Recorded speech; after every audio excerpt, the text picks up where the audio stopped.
তাই আর দেরি না করে এখনই কালো রঙের সাবস্ক্রাইব বাটনটি ক্লিক করে অল বাটনে ক্লিক করে নোটিফিকেশন অন করে দিন, যাতে ভিডিও ছাড়ার সাথে সাথে সবার আগে আপনার কাছে পৌঁছায় এবং প্রথম কমেন্ট যাতে আপনি করতে পারেন। ধন্যবাদ সবাইকে। ভাবি, তুমি এটা কি করছো? দরজা কেন বন্ধ করছো? একটু পরে বুঝতে পারবি কেন দরজা বন্ধ করেছি। এর মানে কি ভাবি? প্লিজ তুমি দরজা খুলে দাও, আমি বাইরে যাব।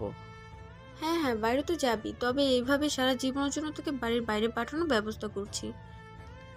এই বলে দরজা লাগিয়ে দেয় আখি। নিজের চুলগুলো এলোমেলো করে ফেলে, নিজের পরনে থাকা শাড়িটা কিছুটা অংশ খুলে ফেলেই বুকের ব্লাউজের বেশ খানিকটা অংশ ছিঁড়ে ফেলে, যার কারণে বুকের খানিকটা অংশ দেখা যাচ্ছে।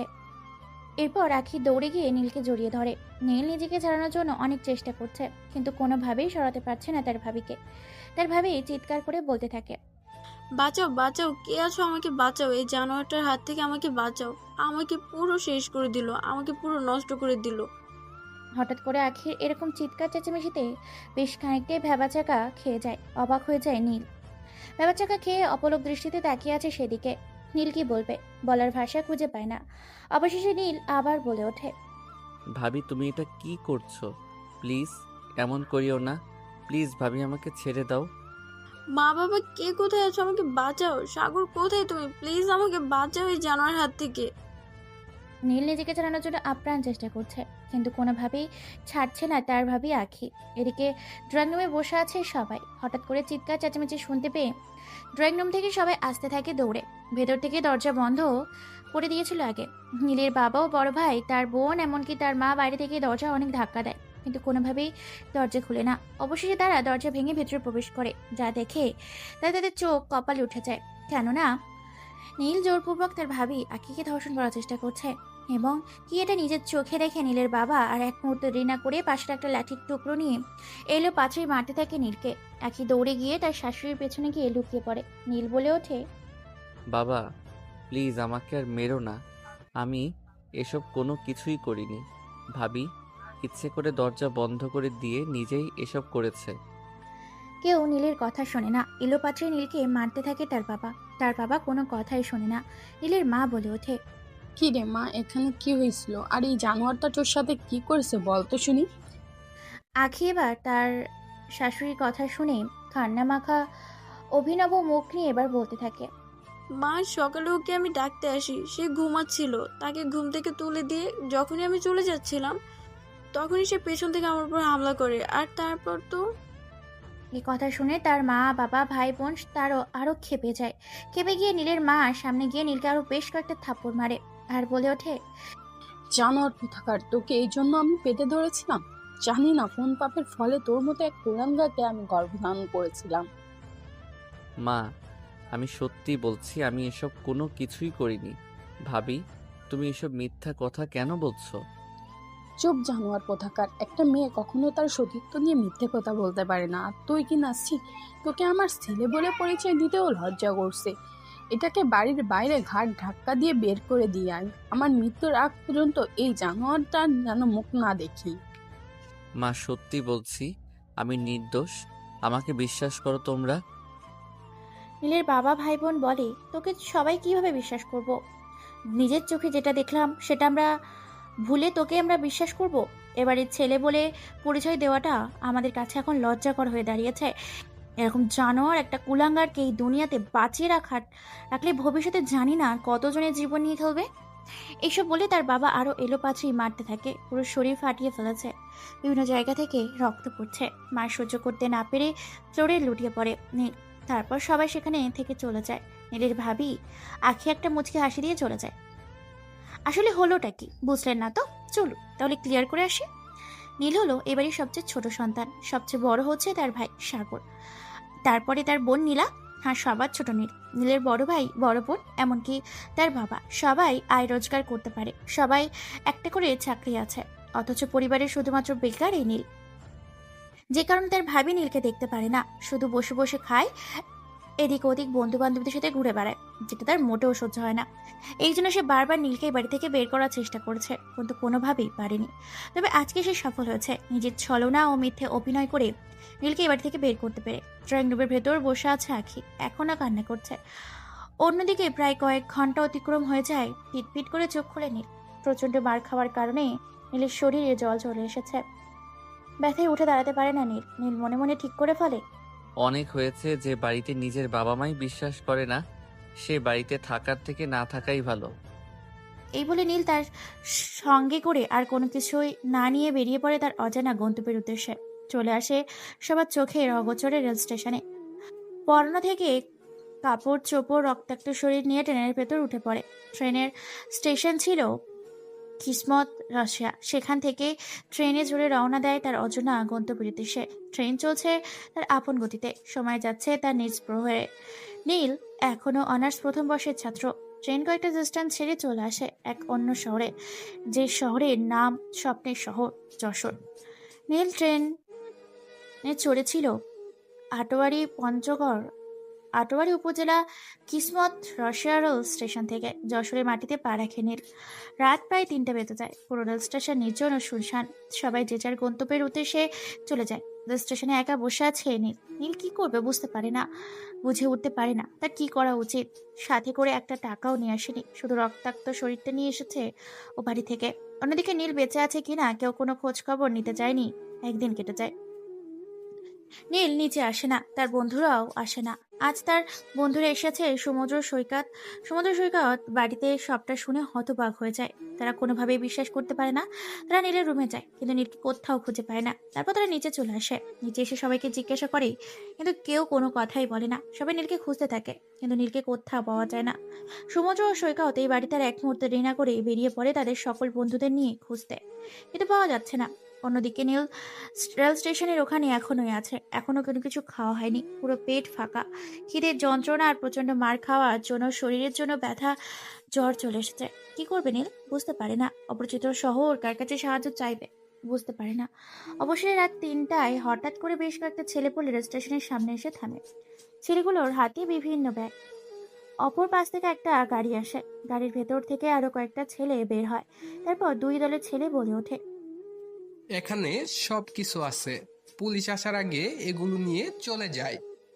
দেখ, দেখে শুনে গোনার সময় নেই। যদি একটা মাল কম পেয়েছি তো পরের বার তোর মাথাটা নিয়ে ফুটবল খেলবো ফুটবল খেলার মাঠে। সম্পূর্ণ মাল আছে। ওকে, ঠিক আছে। এবারে ছেলেগুলো যখনই চলে যেতে নিবে তখনই সেখানে উপস্থিত হয় এক ঝাঁক পুলিশ। চতুর্থ দিক থেকে পুলিশ ঘিরে ফেলে। ছেলেগুলো পালানোর পথ খুঁজে পায় না।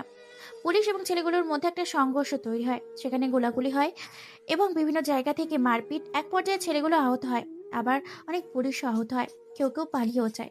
পালিয়ে যাবার সময় দুই দলের লিডার ছেলে এবং ছেলেটি পালিয়ে যাচ্ছিল নীলের পাশ দিয়ে। এমন সময় নীল ছেলেগুলোর পায়ে ল্যাং মেরে সাথে সাথেই ছেলেগুলো মাটিতে হুমড়ি খেয়ে পড়ে যায়। পুলিশ তাদেরকে গ্রেপ্তার করে।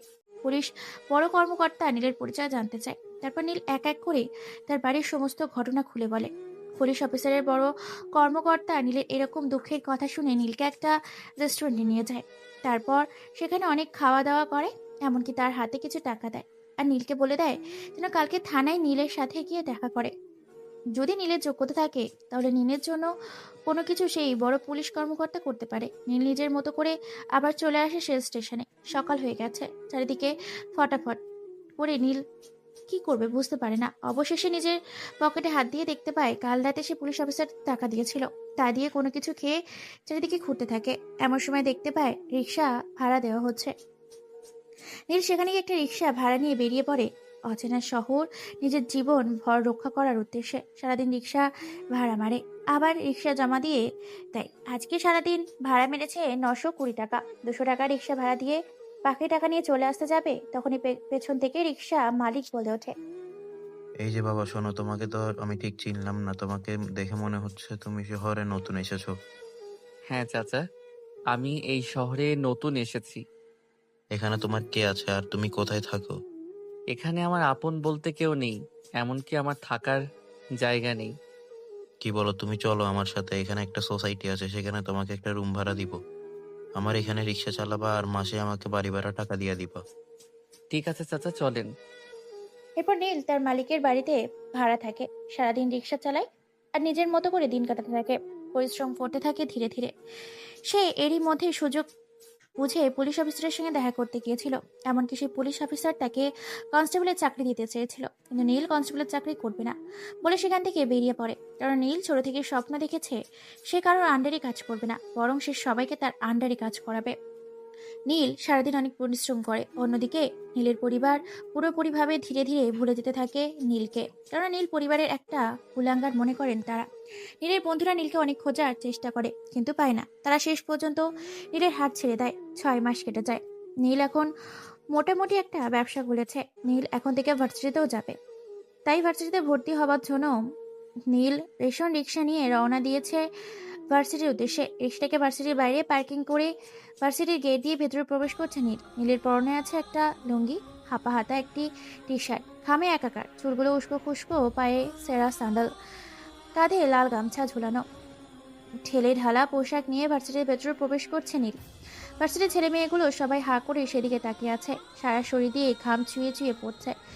এ যেন এক হাসির পাত্রও হয়েছে নীল। নীলকে যারাই দেখছে তারাই হাসছে। এমন সময় নীল মাঠের মাঝখানে দিয়ে যখন যায় প্রিন্সিপালের রুমের উদ্দেশ্যে রওনা দেবে, তখনই পেছন থেকে কেউ একজন ল্যাং মারে। নীল লুঙ্গি পরে থাকায় তার সামলাতে না পেরে নীল পড়ে যায় কাদার মাঝে। কাদা নিয়ে পুরো শরীর ময়লায় একাকার হয়ে যায়। নীল কোনো রকমে উঠে দাঁড়ায়। নীল পেছনে তাকিয়ে দেখতে পায় বেশ কিছু মেয়ে হাসতে তাকে দেখে। নীল কোনো কিছু না বলেই চলে যাবে, তখনই পেছন থেকে মেয়েটি বলে ওঠে, কি রে গাইয়া, এভাবে কোথায় যাচ্ছিস? তোকে দেখতে তো এলিয়েনদের মতো লাগছে। যা বলেছিস নীলা, দেখে তো খ্যাত মনে হচ্ছে। জানি না কোথা থেকে উঠে এসেছে। আরে তন্নি, তুইও না কিছু বুঝিস না। সারাদিন রিক্সা চালিয়ে হয়তো নিজের খাওয়ার টাকা জোগাড় করতে পারছে না, এই জন্য ভার্সিটিতে এসেছে প্রত্যেকটা রুমে ঢুকে সবার সামনে হাত পেতে টাকা তোলার জন্য, যাতে দুবেলা দুমুঠো ভালো করে খেতে পারে, তার জন্য। হয়তো তোরা ঠিকই বলেছিস। যাই হোক, অনেক মজা পেলাম কিন্তু। এই যে খ্যাত, নাম কি তোর? আর কোথা থেকে এভাবে গাইয়া হয়ে এলি? নীল কোনো কথা বলে না, কেননা নীল জানে সবাই খারাপ। সময়ের অবহেলা, লাঞ্ছনা আর বঞ্চনা করতেই পারে। যখন সময়টা আর জায়গায় ঠিক থাকে তখন সবাই কাছে আসার চেষ্টা করে। নীল চুপচাপ দাঁড়িয়ে আছে। নীলা আবার বলে ওঠে, এই ভার্সিটিতে আসতে হলে এই নীলার সাথে ভালো ভেবেছিলাম তোকে আজকে র্যাগিং করব, কিন্তু তোর শরীর থেকে যা গন্ধ বের হচ্ছে তাতে আমার বমি ভাব হচ্ছে। তাই আমার সামনে আর দাঁড়িয়ে না থেকে দ্রুত চলে যা। আর হ্যাঁ, মনে রাখবি, আমাদের নীলা হচ্ছে পুরো ভার্সিটির একটা বাঘিনী। এই যে মিস্টার খ্যাত, তোকে আজকে ছেড়ে দিলাম। অন্য কোনো দিন হলে বুঝিয়ে দিতাম এই নীলা কি জিনিস। তোর ভাগ্য ভালো যে তুই আগে থেকে নোংরা হয়ে এখানে এসেছিস। আমি আবার নোংরা জিনিসকে পছন্দ করি না। নোংরা দেখলে বা নোংরা জিনিস ধরলে আমার গা গুলোয়। নীল আর এক মুহূর্ত দেরি না করে কাদা মাখা শরীর নিয়ে ভার্সিটি থেকে বের হয়ে যায়, কেননা শরীরের অবস্থা নাজেহাল। এই শরীর নিয়ে ভেতরে প্রবেশ করা তো দূরের কথা, বরং আশেপাশের মানুষগুলো দেখলেও ভয় পেয়ে যাবে। রাস্তা দিয়ে যখন নীল তার রিক্সা নিয়ে আসছিল, সবাই হাঁ করে সেদিকেই তাকিয়ে আছে। কেউ কেউ নীলের এরকম অবস্থা দেখে ভিডিও করছিল, আবার কেউ কেউ হাসাহাসি করছিল। নীল সেদিকে ভ্রুক্ষেপ না করে রিক্সা জমা দিয়ে চলে যায় তার বস্তিতে। সেখানে ফ্রেশ হয়ে হালকা কিছু খেয়ে রেস্ট নিতে থাকে। সে ভাবছে নতুন কিছু করবে। নীল তার রিক্সা জমা দিয়ে রিক্সা মালিকের কাছে যায়। তারপর মালিকের গ্যারাজে রিক্সা জমা দিয়ে মালিকের সাথে বেশ কিছু সময় কথা বলে। অনেকটা সময় কেটে যাওয়ার পর নীল নিজে কিছু করবে বলে মন স্থির করে। এরপর নীল বলে ওঠে, চাচা, আমি আর রিক্সা চালাতে চাচ্ছি না, এখন নিজে একটা গাড়ি কিনতে চাচ্ছি। এই তো ভালো কথা বাবা, তুমি নিজের গাড়ি কিনবে, এ তো ভালো প্রস্তাব। তা তুমি কোন গাড়ি কিনবে? চাচা, আপনার এখান থেকে যা জমিয়েছি এবং ফুটপাতে আমার ব্যবসা থেকে যা আয় রোজগার করতে পেরেছি তা দিয়ে ভাবছি এখন একটা ছোট ট্রাক কিনবো এবং ট্রাকটা ভাড়া দিব। তা বাবা, তুমি এত টাকা কোথা থেকে পেলে? একটা ট্রাক কিনতে কিন্তু অনেক টাকা লাগবে। টাকা তুমি কোথায় পাবা? চাচা, আমি ভাবছি ব্যাংক থেকে লোন নেব এবং আমার কিছু জমানো টাকা দিয়ে আপাতত গাড়িটা কিনে ভাড়া দিব, আর আমি নিজে কিছু করার চেষ্টা করব। ঠিক আছে বাবা, তাহলে তো ভালো। এরপর তারা দুজন মিলে একটা ট্রাক কিনতে যায়। হ্যাঁ, নীল আগে থেকেই ড্রাইভিং জানতো, কেননা তার বন্ধু সুমজের বাবার একটি কার ছিল, যেটাতে তারা সবাই গাড়ি চালাতে শেখে। ও হ্যাঁ, আপনাদের বলতে ভুলে গেছি, আম, নীল সকাল 5টা থেকে বিকাল 5টা পর্যন্ত রিক্সা চালায় আর বাকি সময়টা নিজের টাকা দিয়ে সঞ্চয় করা একটা ঠেলা গাড়িতে করে বিভিন্ন জায়গায় বুট বাদাম এমনকি চানাচুর ও ঝালমুড়ি বিক্রি করতো। তারপর নীল সেই ট্রাকটা কিনে নিয়ে আসার পর সেটা ভাড়া দেয়, একজন ড্রাইভার রাখে। আর নীল নিজের ঠেলা গাড়ি নিয়ে বিভিন্ন স্কুল কলেজ ভার্সিটির সামনে বাদাম ঝালমুড়ি বিক্রি করতে লাগে, সাথে ফুচকা। সকাল 10টা বাজে। নীল ফ্রেশ হয়ে রেডি হয়ে কলেজে ভর্তি হওয়ার উদ্দেশ্যে রওনা দেয়। যশোর শহরে আসা তার 7 মাস হয়ে যাচ্ছে। আজকে নীল আগে থেকে একটু ভালো পোশাক ও স্মার্ট হয়ে এসেছে। ভার্সিটির ভেতর প্রবেশ করতে যাবে এমন সময় পাশ থেকে কেউ একজন নীলকে ডাক দেয়। এই যে হিরো বাবু সোনা, এদিকে এদিকে। নীল মাথা ঘুরিয়ে পাশে তাকিয়ে দেখতে পায় জিন্স পরা কিছু মেয়ে। না, ছেলে বুঝতে পারে না নীল। পরনে তাদের জিন্স প্যান্ট, টি শার্ট আর চোখে রঙিন সানগ্লাস, মাথায় ক্যাপ। নীল তাদেরকে কোনো রকম কথা বলার সুযোগ না দিয়েই সামনে যখনই এগোতে যাবে তখনই আবার পেছন থেকে বলে ওঠে, আরে এই ছোকরা, তোকে ডাকছি না? আমাদের কথা কি তোর কানে যায় না নাকি কানের নিচে গিয়ে লাগাবো 2 ঘা? এবার নীল তাদের কথা শুনে সেখানে তাকায় আর বলে ওঠে। আপনার কি আমাকে ডাকছেন ভাইয়া? নীলের মুখে ভাইয়া ডাক শুনে সবাই যায় চমকে, একেবারে হকচকিয়ে ওঠে। নীলা এবার বলে ওঠে, এই এদিকে আয়, তোকে আমার খুব চেনা চেনা লাগছে। কোথায় যেন তোকে দেখেছি। নীল এবার তাদের কথা শুনে সামনে এগিয়ে যায় তাদের কাছে। সামনে গিয়ে নীল দাঁড়াতেই পরপর বেশ কয়েকটা থাপ্পড় পুরো জায়গা সহ ভার্সিটিতে কেঁপে ওঠে। সকল শিক্ষক শিক্ষার্থী সবাই সেদিকে হা করে তাকিয়ে আছে। নীল চমকে ওঠে, আচমকা ধাবাচাকা খেয়ে যায়। হঠাৎ কেন থাপ্পড় মারলো বুঝতে পারলো না। নীল আবার বলে ওঠে, ভাইয়া, আপনারা আমাকে মারলেন কেন? আমি তো কোনো কিছু আপনাদের করিনি।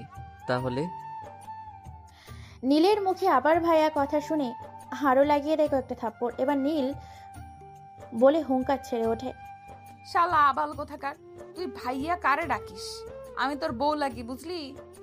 হঠাৎ করে ছেলেদের ভেতর থেকে মেয়েদের আওয়াজ শুনে চমকে যায় নীল। নীল আবার বলে ওঠে, আরে ভাইয়া, তোমাদের কণ্ঠগুলো মেয়েদের মতো শোনা যাচ্ছে কেন?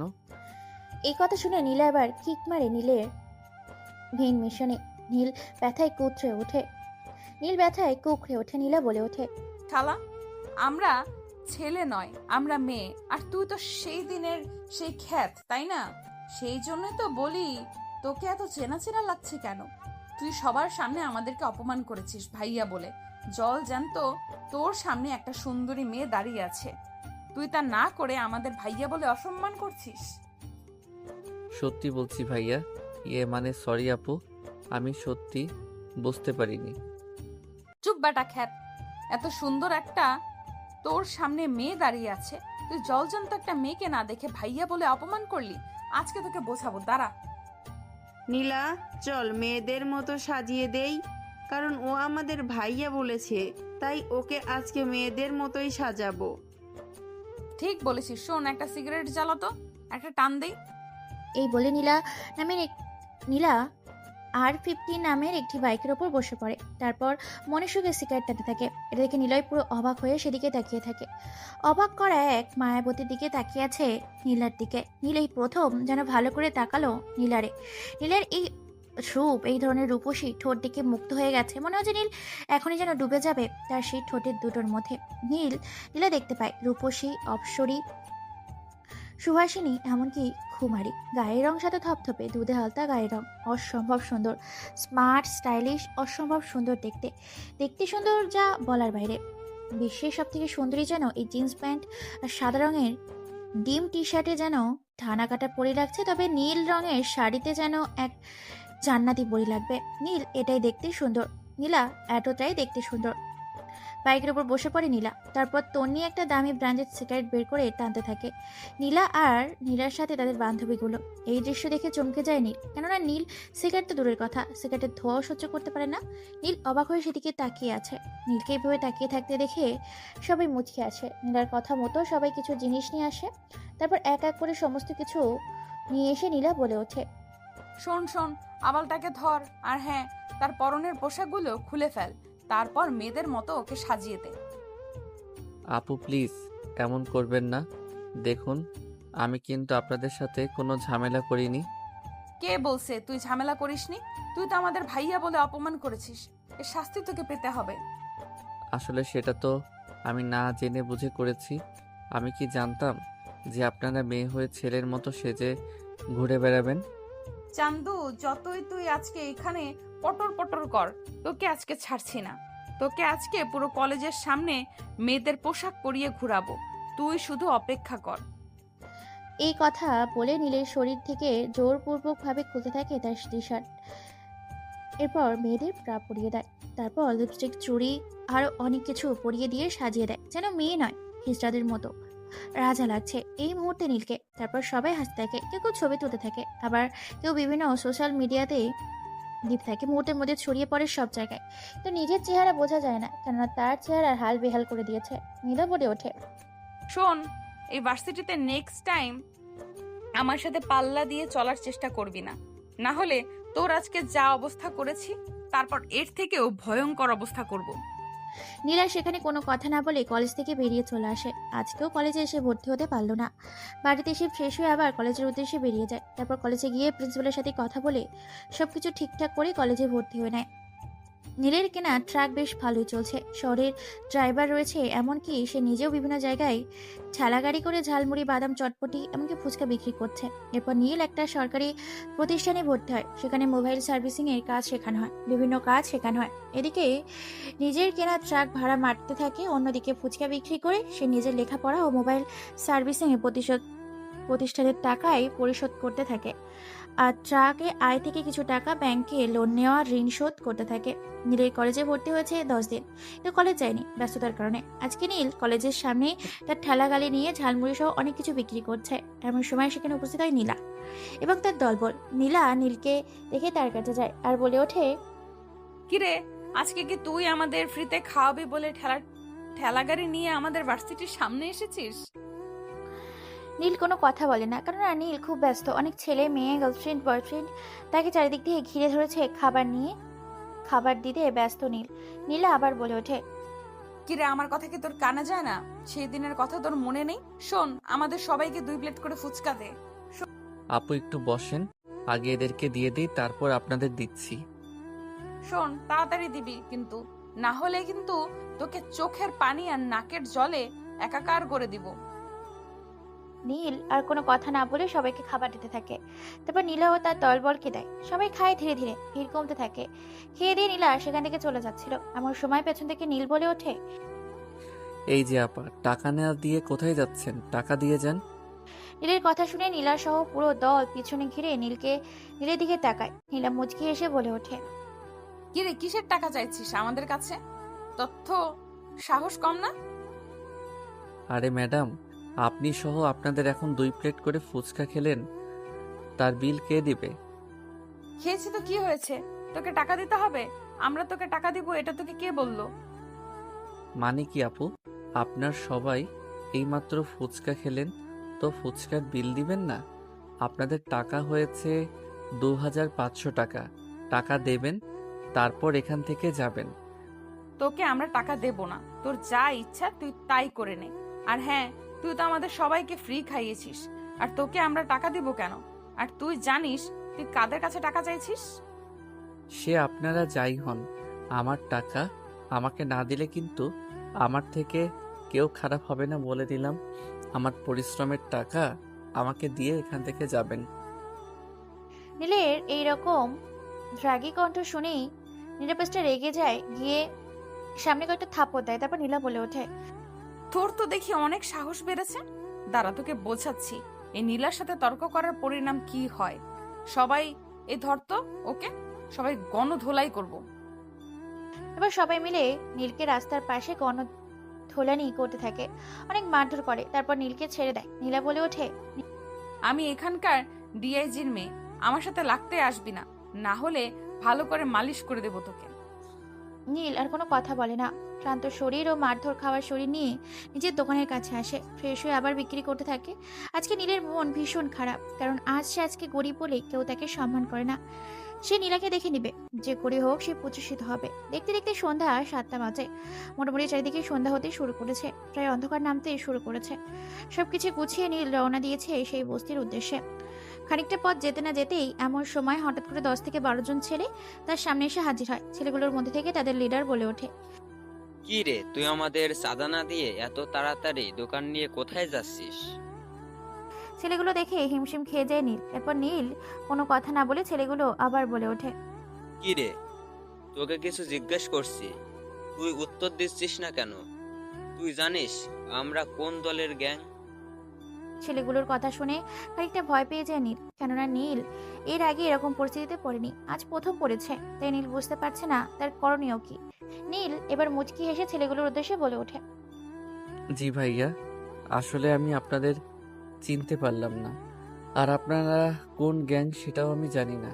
আমার কেনা বেচা শেষ, তাই আমি এখন এখান থেকে চলে যাচ্ছি। যাচ্ছিস ভালো কথা, যাওয়ার আগে আমাদের চাঁদা দিয়ে যা। আর হ্যাঁ, এই শহরে কোনো জায়গায় ব্যবসা করতে হলে আমাদেরকে চাঁদা দিয়ে ব্যবসা করতে হবে, জানিস নাকি? সরি ভাইয়া, আসলে আমি তো জানতাম না। তাছাড়া আমি কাউকে চাপ দিতে পারবো না। আমার কষ্টের রোজগার আমি এত কেন এখান থেকে আপনাদের চাঁদা দিয়ে যাব? দেখ, প্রথম প্রথম সবাই এরকম কথা বলে, পরবর্তীতে ভয়ে চাঁদা দেয়। আমরা চাই না তোর সাথে খারাপ কিছু করতে। শরীরটা ঠিক থাকবে, আর না হলে শরীরের এমন জায়গায় ভাঙবো যেখানে জোড়া লাগাতে অনেক সময় লেগে যাবে। ছেলেগুলোর কথা শুনে এবার খানিকটা ভয় পেয়ে যায় নীল। নীল আর কিছু বলতে যাবে, এমন সময় আবার ছেলেটি বলে ওঠে, দেখ, তোর জন্য বেশি কিছু না, তুই শুধু যা রোজগার করেছিস তার অর্ধেক দিবি আর অর্ধেক নিয়ে যাবি, এটাই এখানকার নিয়ম। নীল কোনো উপায় না পেয়ে ছেলেগুলোকে অর্ধেক টাকা দিয়ে সেখান থেকে চলে আসে, কেননা নীল এর আগে কখনো এরকম পরিস্থিতিতে পড়েনি। বস্তিতে এসে ফ্রেশ হয়ে হালকা কিছু খেয়ে সেই রিক্সাওয়ালা মালিকের কাছে যায়, তারপর সেখানেই কিছু কথা বলে। অন্যদিন থেকে মোটামুটি ভালো ইনকাম করেছে তার ট্রাক থেকে। সেই টাকা নিয়ে এসে ব্যাংক থেকে নেওয়া লোন পরিশোধ করে মালিকের সাথে কথা বলার পর বেরিয়ে পড়ে তার মোবাইল সার্ভিসিং কোম্পানির উদ্দেশ্যে। সেখান থেকে সার্ভিসিং এর কাজ শিখেছে। দেখতে দেখতে এক সপ্তাহ কেটে যায়। এই এক সপ্তাহের শেষ, নীল বিভিন্ন কাজে ব্যস্ত আছে এবং নিজের কিছু প্রতিষ্ঠান খোলার চেষ্টা করছে। সকাল 8টা বাজে। আজকে ঠিক করেছে যে ভার্সিটিতে যাবে। রেডি হয়ে হালকা কিছু খেয়ে সেই বাজারের সেই সেকেন্ড হ্যান্ড পোশাক পরেই রওনা দিয়েছে ভার্সিটির উদ্দেশ্যে। ভার্সিটিতে ঢোকার সাথে সাথে আজকেও দেখতে পাই জিন্স প্যান্ট ও সাদা রঙের একটি টি শার্ট পরা বাইকের উপর বসে একের পর এক সিগারেট খাচ্ছে সেই দিনের সেই মেয়েগুলো, যাদেরকে সে ভাইয়া বলেছিল। নীল আর সেখানে এক মুহূর্ত দেরি না করে নিজের পায়ে হেঁটে ক্লাসরুমের উদ্দেশ্যে যাওয়ার জন্য পা বাড়িয়েছে। এমন সময় নীলা দেখে ফেলে নীল আর বলে ওঠে, এই যে হিরো, তা হঠাৎ এইভাবে খ্যাত সেজে ভার্সিটিতে আসলি যে? আজকে আবার কোন ধান্দায় এসেছিস? নীল কোনো কথা না বলে নীল নিজের মতো করে ভার্সিটির উদ্দেশ্যে নিজের ক্লাসরুমের দিকে রওনা দিয়েছে। পেছন থেকে নীলা আবার বলে ওঠে, আমার কথার উত্তর না দিয়ে আর একবার যদি সামনে এগিয়ে নিয়ে গেছিস তো তোর পা ভেঙে গেটের সামনে একটা কানা থালি নিয়ে বসিয়ে রাখবো, বলে দিলাম। তুই জানিস না এই নীলা কতটা ডেঞ্জারাস। নীলের মুখে কথা শুনে থমকে যায় নীল। এরপর নীল সেখানে দাঁড়িয়ে থাকে। নীলকে এইভাবে দাঁড়িয়ে থাকতে দেখে নীলা বলে ওঠে, কিরে, কলা গাছের মতো ওখানেই দাঁড়িয়ে থাকবি নাকি আমাদের কাছে আসবি? দেখ, আমি গেলে কিন্তু কানের নিচে লাগাবো 2 ঘা। নীল আর কোনো কথা না বলে পায়ে হেঁটে নীলাও তার দরবারের সামনে গিয়ে দাঁড়ায়। এরপর নীলা বাইকের ওপর থেকে উঠে সিগারেট ধরায়, আকাশে উড়িয়ে দিয়ে মুচকি একটা হাসি দেয়। এরপর নীলের সামনে এসে দাঁড়ায় আর বলে ওঠে, কয়েকদিন ধরে দেখছি তোর ভাবসাব আগের থেকে পাল্টে গেছে। পরনের পোশাক দেখতেছি বেশ ভালোই লাগিয়েছিস। এই কথা শুনেই উপস্থিত থাকা সকলে হেসে ওঠে। নীল খানিকটা লজ্জা পায়। নীলা আবার বলে ওঠে, শোন, ভার্সিটিতে ঢোকার সময় আর বের হওয়ার সময় তুই সালাম দিবি। আর হ্যাঁ, এখন একটা কাজ কর, আমার এই হাতে থাকা সিগারেটটায় কয়েকটা টান দে তুই। এই কথা শুনে নীলের চোখগুলো যেন কপালে উঠে যায়, কারণ নীল সিগারেট তো দূরের কথা, সিগারেটের ধোঁয়া সহ্য করতে পারে না। নীলকে এইভাবে হতবাক দৃষ্টিতে তাকিয়ে থাকতে দেখে নীলা আবার বলে ওঠে, দেখ, তুই নিজ ইচ্ছাই সিগারেট খাবি নাকি আমরা খাওয়াবো? দেখ, আমরা খাওয়ালে কিন্তু তুই সহ্য করতে পারবি না। তার থেকে আমাদের কথা শোন, কাজে লাগবে। নীল আর চুপ থাকতে পারে না। এবার নীল সবার দিকে তাকিয়ে বলে ওঠে, আপু সরি, আসলে আমি সিগারেট খাই না, আর আমার পক্ষে এটা সম্ভব না। আমি মরে গেলেও সিগারেট খাবো না, তাই আমার কাজ আছে, আমি গেলাম। তুই খেতে না পারলে কি হবে, কিন্তু আমরা তোকে তো খাওয়াতে পারি, তাই না? আর হ্যাঁ, অন্তত আমাদের তো তোকে খাইয়ে দিতে দে। আসলে আমি সিগারেট খেতে পারি না। সিগারেট কেন, সিগারেটের ধোঁয়াও আমার সহ্য হয় না। ওকে, সমস্যা নেই, তুই আমার নিজের হাতে সিগারেট টান দিবি, ঠিক আছে? তবে তোকে সিগারেট খেতেই হবে। আর যদি না করেছিস তাহলে বুঝতেই তো পারছিস তোর সাথে কি হবে। কিন্তু কোনো কিন্তু না। নীল আর কোনো উপায় খুঁজে পায় না, কেননা নীলাও তার দলের এই ভার্সিটির পুরো একটা গ্যাং। তাই তার সাথে ঝামেলা করা মানে বারবার বিপদে পড়া। নীল আর কোনো উপায় না পেয়ে নীলার হাত থেকে সিগারেটটা নিয়ে কয়েকটা টান দেয়। যখন এই সিগারেটের ধোঁয়া মুখের ভিতর ঢুকে গেছে তখনই নীল বেঝড়ভাবে কাশতে থাকে। চোখের পানি নাকের পানি জলে একাকার করে ফেলেছে, পুরো মুখ লাল হয়ে গেছে।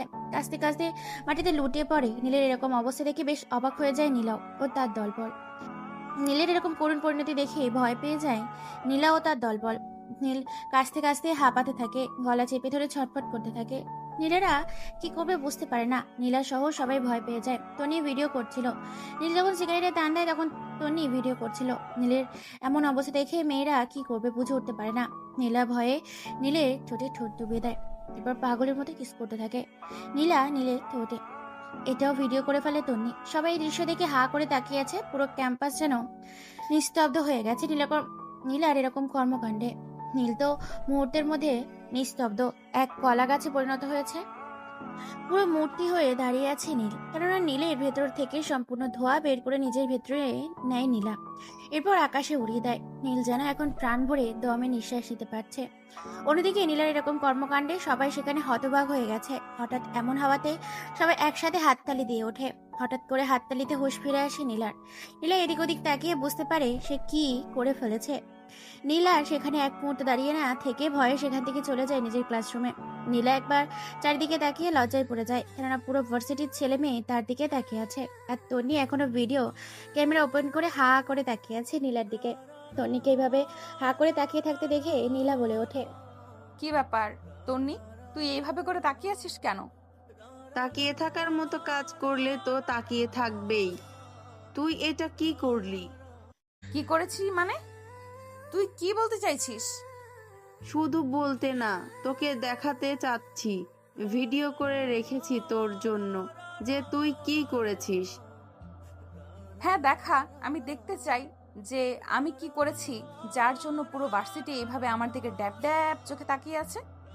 এরপর তন্নি ফের ফোন থেকে সেই ভিডিওটা বের করে দেখতে থাকে। নীলাকে সব ভিডিও দেখে তো নিজেই অবাক, কেননা যে কি করে ফেলছে নিজেও জানে না। ভিডিওটা দেখে রাগের বশে তন্নির ফোনটা মারে এক আছাড়। ফোনটা মুহূর্তের মধ্যে ভেঙে একাকার। ব্যাগ থেকে একটা টিস্যু বের করে নিজের ঠোঁটগুলো মুছে থাকে। হ্যাঁ, চিৎকার করে বলে ওঠে, ওই খ্যাত নীলের বাচ্চার এত বড় সাহস, ও আমাকে পুরো ভার্সিটির সামনে কিস করেছে। ওকে আমি মেরেই ফেলবো। শোন, ও তোকে করেনি, বরং তুই নিজে থেকেই ওকে কিস করেছিস। আর হ্যাঁ, ও তোকে নির্যাতন নয়, বরং তুই তাকে ইফটিজিং করেছিস। চুপ, তুই কথা বললে তোকেও এখানে কেলাবো বলে দিলাম। আমি যখন তোকে লিপ কিস করছিলাম তখন তো সে আমাকে বাধা দিতে পারতো, কিন্তু সে তো আমাকে বাধা দেয়নি, বরং সে মজা নিয়েছে। এর শাস্তি ওকে পেতে হবে। দেখ, যেটা হওয়ার হয়ে গেছে। এখন কি এই ভিডিওটা সোশ্যাল মিডিয়ায় ছেড়ে দেব নাকি ডিলিট করে দেব? কি বললি শাকচুন্নি? ওই খ্যাতকে আমি কিস করেছি? এই ভিডিওটা তুই সোশ্যাল মিডিয়ায় ছেড়ে দিবি? তোকে তো আজকে খেয়েছি। আরে দাঁড়া, উত্তেজিত হচ্ছিস কেন? তাই তো তোকে জিজ্ঞেস করলাম যে ছাড়বো নাকি ডিলিট করব। তোর ফোনটা তো ভেঙে ফেললাম, যাই হোক মেমোরিটা আমাকে দিয়ে দে, আর চল বাজারে গিয়ে তোকে নতুন ফোন কিনে দিচ্ছি। থাক, তোকে আর ফোন কিনে দিতে হবে না, আর আমি নিজেই কিনে নিব। এখন ক্লাসে যাবি নাকি বাড়িতে চলে যাবি? না, আজকে আর ক্লাস করব না, বাসায় যাব। ওকে। এবার ভার্সিটি থেকে ইয়ামা আর 1510টা বাইক বের করে নীলা ও তার দলবল মিলে ছেলেদের মতো পোশাক পরে বাইক চালাতে থাকে। ভার্সিটি থেকে কোনো রকমে ক্লাস শেষ করে নীল বেরিয়ে পড়ে। ফ্রেশ হয়ে খাওয়া দাওয়া করে তারপর ট্রাকে সবকিছু হিসেবে বুঝে নিয়ে নিজের ব্যবসা করতে বের হয়ে যায় তার ঠেলা গাড়ি নিয়ে। আজকে যাবে যেখানে গার্লফ্রেন্ড বয়ফ্রেন্ড এমনকি প্রেমিক প্রেমিকা বিবাহিত অবিবাহিত সবাই সময় কাটাতে যায়। নীল সেখানে তার ঠেলা গাড়ি নিয়ে যায়। আস্তে আস্তে সবাই ভিড় করতে থাকে নীলের দোকানে। সবাই নীলকে একাই করে সবাইকে ফুচকা ঝালমুড়ি বিভিন্ন রকমের খাবার দ্রব্য বিক্রি করতে থাকে। দেখতে দেখতে প্রায় সন্ধে হতে শুরু করেছে। এমন সময় নীলের দোকানের সামনে একটা ইয়ামা আর 15 ব্রেক করে। নীল সেদিকে তাকিয়েই চিনতে পারে না, কেননা মাথায় তাদের হেলমেট। মাথা থেকে হেলমেট খুলেই দোকানের সামনে এসে দাঁড়াতেই নীল চমকে ওঠে, কেননা সেগুলো আর কেউ না, সেগুলো হচ্ছে নীলা ও তার দলবল। নীলা মুচকি এসে বলে ওঠে, কিরে, তুই তো খুব ধুরন্ধর আর চালাক। ভার্সিটিতে আমার সাথে ওসব করার পরে হাওয়া হয়ে গেলি, তারপর থেকে তো তোর দেখা নেই। আজকে তোকে বাঘে পেয়েছি। শোন, আমাদের জন্য 2 প্লেট ফুচকা দে। দেখেন আপু, আপনাদের দিতে পারবো না, কেননা আপনারা ফকিরনি, আপনাদের কাছে টাকা নেই। কি বললি শালা খ্যাত? আমরা ফকিরনি? তুই জানিস আমাদের সম্বন্ধে? তোকে আমরা টাকা দিয়ে কিনে নিতে পারি? জানি জানি, আপনার সম্বন্ধে আমার জানা আছে। খেয়ে দিয়ে বলবেন টাকা নেই। এই খ্যাত হাবা গোবা কোথাকার! তুই জানিস তুই কার সামনে বেয়াদবি করছিস? তুই আমাদের অপমান করছিস এতগুলো মানুষের সামনে। অপমান করছে মানে কি যেটা হয় সেটা বলেছি। টাকা থাকলে খেতে বসেন, না হলে এখান থেকে যান। নীলা এবার নীলের কথাগুলো শুনে একটা হাসি দেয়। মুচকি একটা হাসি দিয়ে নীলের উদ্দেশ্যে বলে, মুচকি হেসে ওকে, ঠিক আছে, তুই 2 প্লেট ফুচকা দে। আজকে তোকে শুধু টাকা নয়, পুরো টাকা দিয়ে পুঁতে দেব। এই যে ম্যাডাম, আমাকে টাকা দিয়ে পুঁতে দেওয়া লাগবে না, শুধু আমার খাবারের ন্যায্য দাম দিলেই হবে। ওকে ঠিক আছে, এত লেকচার না দিয়ে দ্রুত দে। তোকে তো আমি ভার্সিটিতে দেখে নেব। কথায় কথা বাড়বে বলে নীল আর কোনো কথা না বলে তারা 2 প্লেট ফুচকা দেয়। তারপর এইভাবে বেশ কয়েকটা ফুচকার প্লেট দেয়। ধীরে ধীরে প্রায় সন্ধ্যা নামতে শুরু করেছে। সন্ধ্যার আজান দিয়ে দিয়েছে। এরপর নীল তার দোকানটা ভালো করে গুছিয়ে রওনা দেবে বাড়ির উদ্দেশ্যে, কেননা তাকে আবার ট্রেনিং সেন্টারে যেতে হবে ট্রেনিং করতে। নীলেরা এখনো বসে আছে। ধীরে ধীরে দোকানের ভিড় কমতে শুরু করেছে। নীল বলে ওঠে, এই যে ম্যাডাম, আপনাদের বিলটা দিয়ে দেন, আমি এখন দোকান নিয়ে বাসায় যাব। ও হ্যাঁ, তুই আমাদের কাছে টাকা পাবি তাই না? তো কত যেন তোর খাবারের বিল হয়েছে? বেশি না, শুধুমাত্র 1580 টাকা হয়েছে। আচ্ছা ঠিক আছে, তাহলে আমরা এখন গেলাম। আর হ্যাঁ, বিলটা লিখে রাখিস, সুযোগ সময় বুঝে পরিশোধ করে দেব। মানে কি? মানে পরিষ্কার তোকে তো আমরা বলিনি যে তোকে আজকে টাকা দিব, তোকে বলেছি টাকা দিয়ে দেব। দেখেন ম্যাডাম, আমার টাকা এখানে না দিলে কিন্তু ভালো হবে না। টাকা এখান থেকে দিয়ে যাবেন। যদি টাকা না দেই তো তুই কি করবি? কি করব মানে? আমার মাথা গরম করবেন না, না হলে কিন্তু যা ইচ্ছে তাই করতে পারি। হ্যাঁ ঠিক আছে খ্যাত, তুই দেখা না কি করতে পারিস, আমিও দেখি। তবে রে, এই বলে নীলার রাগের মাথায় ইয়ামা 5-এর 15 নীলের পছন্দের বাইকের সামনেই হেলমেটটা আঘাতেই ভেঙে ফেলে। নীলা এটা দেখে রেগে মেগে একাকার। নিজের শার্টের কলার ধরে পরপর বেশ কয়েকটা থাপ্পড় মারে। চিৎকার করে বলে ওঠে, তোর মনে হয় আর এই শহরে টিকা হলো না, মরার পাকনা গজিয়েছে, তাই এই নীলা চৌধুরীর সাথে পাঙ্গা নিয়েছিস? হ্যাঁ, দেখা যাবে কি বাল করতে পারিস তোরা। কাল সকালে বুঝতে পারবি এই নীলা কি জিনিস। তোকে যদি 14 শিকের ভাত না খাইয়েছি তো আমার নাম নীলা না।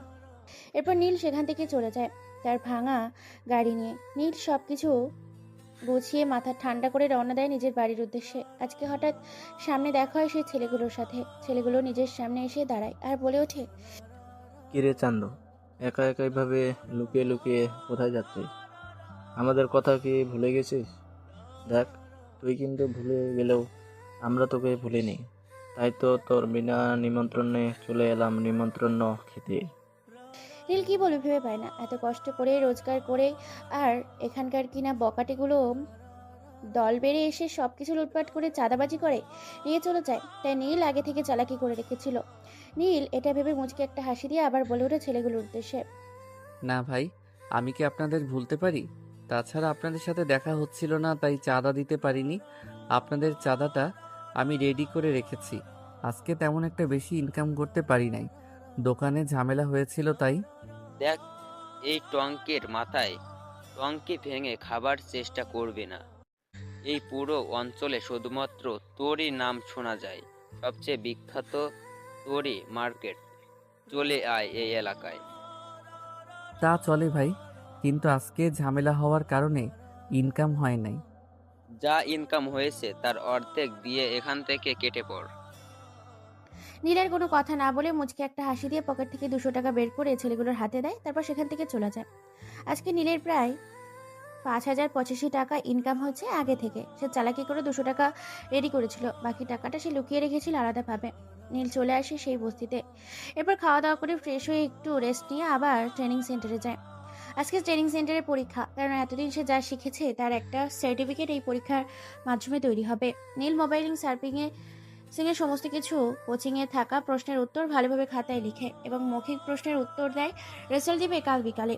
বাইরে কোথাও আড্ডা না দিয়ে সোজা চলে আসে নীল তার সেই বস্তিওয়ালা রিক্সা মালিকের রমজান চাচার কাছে। সেখানে এসে তো নীলা পুরো মাথা বিগড়ে যায়, কেননা চমকে যায় নীল, আতঙ্কে পড়ে যায় নীলা, কেননা পুরো জায়গা শুনশান, ভেঙে চুরে একাকার করে রক্তের স্রোত বয়ে যাচ্ছে।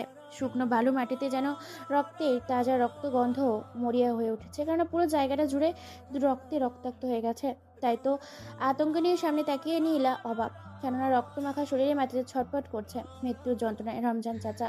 নীল চিৎকার দিয়ে দৌড়ে গিয়ে বলে ওঠে, চাচা, তোমার এটা কি হয়েছে? চাচা তোমাকে মারলো চাচা? রমজান চাচা আর কোনো কিছু বলতে পারে না, কেননা ব্যথায় পুরো শরীর ক্লান্ত হয়ে পড়েছে। নীল আবার বলে ওঠে, চাচা কি হলো চাচা, একবার বলো। তোমাকে কে মেরেছে চাচা? খোদার কসম তাকে দুনিয়া থেকে সরিয়ে দেব। রমজান চাচা কোনো কথা বলতে পারে না। অবশেষে রমজান চাচা হাজারো ব্যথা নিয়ে, হাজারো যন্ত্রণা নিয়ে নীলের হাতটা ধরে বলে ওঠে, বাবা, ওরা খুব কুখ্যাত সন্ত্রাসী। ওরা হচ্ছে এই শহরের টোকাই, এই শহরে চাঁদাবাজি করে। এই যে ওদের ছবি। নীল চাচার হাত ধরে ছবিগুলো নিয়ে পুরো অবাক হয়ে যায়, কারণ এগুলো তো সেই ছেলেগুলো এই প্রতি সময় রাস্তায় বাধা দিয়ে তার কাছ থেকে জোরপূর্বক চাঁদা নিত। নীল এবার পুরো ঘটনা বুঝে গেছে। নীল কিছু বলতে যাবে, তার আগেই আবার রমজান চাচা বলে ওঠে, বাবা, ওরা আমাকে মেরে ফেলছে। আমি ওদের চাঁদা দেই নাই বলে ওরা আমার সম্পত্তি ও জায়গা দখল করতে এসেছিল। আমি বাধা দেওয়াতে আমাকে ছুরি দিয়ে আঘাত করে। আমার এই সম্পত্তিগুলো রক্ষা করিস। আমার পরিবারে তেমন কেউ নেই, সবাই বিদেশে থাকে। তাই আমার এই কষ্টের সম্পদগুলো তুই কোনো একটা এতিমখানায় দিয়ে দিস। ঠিক আছে চাচা, আমি আপনাকে কথা দিলাম আপনার মৃত্যুর প্রতিশোধ আমি নিয়ে ছাড়বো। রমজান চাচা আর কোনো কিছু বলতে পারে না। তার আগে শেষ নিঃশ্বাস সেখানে ত্যাগ করে। এরপর নীল সেখান থেকে চলে যায়। তারপর এলাকার কিছু মুরব্বী মানুষকে নিয়ে রমজান চাচার দফন কাফন শেষ করে সেখান থেকে নিজের বাড়ির উদ্দেশ্যে চলে যায়। নীল ভীষণ ভেঙে পড়ে, কেননা এই অচেনা শহরে প্রথমেই রমজান চাচা তার পরিচয় হয়েছিল, আর আজকে কিনা সেই মানুষটা তাকে এই পৃথিবীতেই নেই। নীলের খারাপ লাগছে। দেখতে দেখতে 2 দিন কেটে যায়। এই 2 দিন নীল বাসার বাইরে যায়নি, বাসার ভেতরেই ছিল। রমজান চাচা সবকিছু বিক্রি করে দিয়ে ভালো একটা এতিমখানা তৈরি করে সেখানে ছেলে মেয়েদের দেখাশোনার দায়িত্ব নিয়েছে নীল। এদিকে নীলের কারিগরি মোবাইল সার্ভিসের পরীক্ষার সার্টিফিকেট দেওয়া হয়েছে। নীল সহ প্রায় 70 জনের মতো ফার্স্ট হয়েছে। এরপর নীল নিজে একটা মোবাইল সার্ভিসিং এবং মোবাইল কোম্পানি তৈরি করে সেখানে 70 জনকে নিয়ে কাজ করতে থাকে। অন্যদিকে নীল ব্যাংকের সমস্ত টাকা পরিশোধ করে ফেলেছে। ছোট কোম্পানিতে নীল সহ সবাই মোটামুটি ভালোই পরিশ্রম করছে। নীল নিজে মোবাইল ফোন তৈরি করেছে, এমনকি নিজের মোবাইল সার্ভিসিং এর কাজও করছে। কোম্পানি তেমন বড় না হওয়ায় নীল এখনো ঠেলা গাড়ি নিয়ে বাদাম বিক্রি করছে। আজকেও নীল বাদাম বিক্রি করতে বের হবে। এর আগে নীল কিছু ধারালো অস্ত্র একত্রিত করে কামারের দোকানে যায়। সেখানে গিয়ে বলে ওঠে, এই যে চাচা, এই লোহাগুলো দিয়ে আমাকে একটা বড় রামদা তৈরি করে দিন, যেটাই প্রচণ্ড ধার থাকবে, যেন এক কোপে 3 কলা গাছ কাটতে পারে। নীলের কথা মতো কামার সমস্ত লোহা নিয়ে একত্রিত করে নীলের কথা মতো একটা রামদা তৈরি করতে থাকে। দেখতে দেখতে রামদা তৈরি হয়ে যায়, অনেক ধারালো একটা রামদা। কামারকে কিছু টাকা দিয়ে বেরিয়ে পড়ে নীল সেখান থেকে। এরপর নিজের গাড়িতে করে রামদা ভালো করে লুকিয়ে নিয়ে বেরিয়ে পড়ে বাদাম বিক্রির উদ্দেশ্যে। অন্যদিকে নীলা এবং তন্নি থানায় কমপ্লেন করে নীলের নামে, কারণ নীলার বাবা একজন ডিআইজি, 2 দিন ভার্সিটি পড়ে যায়। নীলের খোঁজ নিতে কিন্তু নীলের ঠিকানা না জানায় নীলকে খুঁজতে খুঁজতে তার বেশ অসুবিধা হচ্ছে। নীল বিভিন্ন পার্ক এবং বিভিন্ন ভার্সিটির সামনে বাদাম বিক্রি করতে থাকে। দেখতে দেখতে বেশ অন্ধকার হতে শুরু করেছে। রাত 8টা বেজে যায়। সবকিছু গুছিয়ে ঠিকঠাক করে নীল বেরিয়ে পড়ে তার বাড়ির উদ্দেশ্যে, কারণ সেখান থেকে তাকে যেতে হবে তার mobile servicing A group and কোম্পানির উদ্দেশ্যে। নীল আজকে যে শহরে ঢুকেছিল সেই শহর থেকে বের হয়ে মেইন শহরে আস্তে আস্তে রাত 9টা বেজে যায়। নীল নিজের মতো করে ঠেলা গাড়ি নিয়ে তার বাড়ির উদ্দেশ্যে যাচ্ছে। এমন সময় পেছন থেকে কেউ ডাক দিয়ে বলে ওঠে, কি রে, তোকে কি বলেছিলাম মনে নেই? তোকে যে বলেছিলাম রাস্তার ওই দিক কোথাও দেখলে সালাম দিবি আর আমাদের চাঁদাটা দিয়ে যাবি। তা না করে তুই লুকিয়ে কোথায় যাচ্ছিস? নীল উপরোক্ত কথাগুলো শুনে পেছনে ঘুরে তাকিয়ে দেখতে পায় ছেলেগুলো চাঁদা তুলে এবং ছবিতে এদের ছবি ছিল, যেগুলোর রমজান চাচাকে মেরেছে। রমজান চাচার মৃতদেহটা যখন নীলের চোখের সামনে ভেসে ওঠে তখন চোখগুলো লাল রক্তবর্ণ ধারণ করে। নীল রেগে মেগে একাকার। তবে নীল নিজেকে শান্ত করে মুচকি এসে ছেলেগুলোর উদ্দেশ্যে বলে ওঠে, না, আসলে ভাই আপনাদেরকে খুঁজছিলাম কয়েকদিন ধরে, কিন্তু আপনাদের খুঁজে পাচ্ছিলাম না। কি রে, তুই কি বলছিস? কোনো সুযোগ নেই, হাতছাড়া করবি না? তোর মুখে আজকে কেমন যেন অন্য কথা শুনছি। হ্যাঁ, কেননা এতদিন শুধু তোদেরকে চাঁদা দিতাম, কিন্তু আজকে শুধু চাঁদা না, চাঁদার সাথে তোদের ডিসকাউন্টও দিব। কি রে, তোর সাহস দেখতে দিন দিন বেড়েই যাচ্ছে। তুই আমাকে তুই কারি করছিস। এখন তো শুধু তোকে তুই কারি করেছি, এরপর সাহস কাকে বলে সেটা প্র্যাকটিক্যালি বোঝাবো। টনি হানদের পোলাটারে ধর, ওরে আজকে বোঝাবো এই লিডার কি জিনিস। নীল ছেলেগুলোর মুখে এই কথা শুনে মুচকি একটা হাসি দেয়। কয়েকটা ছেলে যখনই নীলকে ধরতে এগিয়ে আসবে তখনই নীল তার গোপন স্থানে থেকে সেই বড় রামদাটা বের করে পরপর দুইজনের হাত ও 4 হাত কেটে ফেলে। ছেলেগুলোর সাথে সাথে মাটিতে লুটিয়ে পড়ে ছটফট করতে থাকে, এদিক ওদিক দৌড়াদৌড়ি করতে থাকে, ব্যথায় চিৎকার করতে থাকে। ছেলেগুলোর এরকম করুণ অবস্থা দেখে চমকে ওঠে তাদের লিডার। ছেলেগুলো লিডারের গলা শুকিয়ে গেছে। হঠাৎ চোখে নিমেষে এমন ঘটনা হয়ে যাওয়াতে থমকে যায় পুরো জায়গাটা। দুটো ছেলের এরকম করুণ অবস্থা দেখে আরো বেশ কয়েকটা ছেলে সামনে এগিয়ে আসে। নীল তাদের সাথেও মোকাবেলা করতে থাকে। এলো পাথরেই ছেলেগুলোকে কুপাতে থাকে। কলা গাছের মতো প্রায় কয়েক টুকরো করে ফেলে ছেলেগুলোকে। ক্ষতবিক্ষত খণ্ড খণ্ড দেহগুলো ছেলেগুলো রাস্তার ওপর পড়ে থাকে। ছেলেগুলোর এরকম ক্ষতবিক্ষত শরীর দেখে তাদের লিডার ভয়ে কাঁপতে শুরু করেছে। ভয়ে গলা দিয়ে কোনো আওয়াজ বের হয় না। কি করবে লিডার বুঝে উঠতে পারে না। নীল পাগলের মতো উচ্চ স্বরে হাসতে থাকে, কেননা যেখানে নীল এই শহরে একটা ইঁদুর ছিল সেখানে আজকে সে সিংহ হয়েছে। সে লিডার কিনা তার কাছে চাঁদা চাইতো, আজকে সেই লিডার তার সামনে ভয়ে কাঁপতে শুরু করেছে। এটা দেখে নীল বেশ খুশি হয়েছে। শুধু খুশি নয়, মহা খুশি। লিডার বলে ওঠে নীলের উদ্দেশ্যে, এই কে তুই? আর এভাবে আমার দলের ছেলেগুলোকে মারছিস কেন? তুই কি পুরোপুরি পাগল হয়ে গেলি নাকি যে আমার দলের ছেলেগুলোকে মারছিস? প্রাণ তোর কিন্তু প্রাণের বাঁচবি না। এ প্রাণ তোকে মরতে হবে। চুপ শালা শুয়োরের বাচ্চা, কুত্তার বাচ্চা কোথাকার! তোর সাহস হয় কি করে? তুই এই শহরে চাঁদাবাজি করবি আর রুখে দাঁড়াবার মতো কেউ থাকবে না। দেখ, সময় আছে, কিন্তু এখনো সময় আছে। নিজের মৃত্যুটা তুই ডেকে আনিস না। ভালোভাবেই এখান থেকে চলে যা, তোকে আমি মাফ করে দিব। এই কথা শুনে নীল দৌড়ে গিয়ে এক কোপে লিডারের শরীর থেকে তার হাতটা আলাদা করে ফেলে। লিডার নামে ছেলেটি ব্যথায় রাস্তার মাঝেই বসে পড়ে। নীল হাসতে থাকে, চতুর্পাশ দিয়ে একটা গোল বৃত্ত এঁকে দেয়। এরপর নীল বলে ওঠে, তোর শরীরটাকে এখানে টুকরো টুকরো করে গরুর মাংসের মতো পিস করে রেখে যাব, রাস্তার কুত্তাদের ভক্ষণ হওয়ার জন্য। কথাটা বলে লিডারকে আর কোনো কথা বলার সুযোগ না দিয়ে শরীর থেকে ক্ষতবিক্ষত করে ফেলে। অস্তিত্বহীন দেহটাকে রাস্তার মাঝে শুইয়ে দিয়ে তাদের ওপর লাল কাপড় ফেলে দিয়ে সেখান থেকে গাড়ি নিয়ে চলে যায় নীল। এরপর ফ্রেশ হয়ে খাওয়া দাওয়া করে 11টার দিকে নিজের কোম্পানির উদ্দেশ্যে রওনা দেয়। কোম্পানিতে মোটামুটি ভালোই কাজ চলছে। এর মধ্যে প্রায় নতুন কয়েকটা অ্যান্ড্রয়েড ফোন বের করেছে। মার্কেটে কয়েকদিনের মধ্যেই সেগুলোকে সাপ্লাই দিবে। নীল অন্যদিকে মোটামুটি ট্রাক থেকে ভালো ইনকাম হচ্ছে।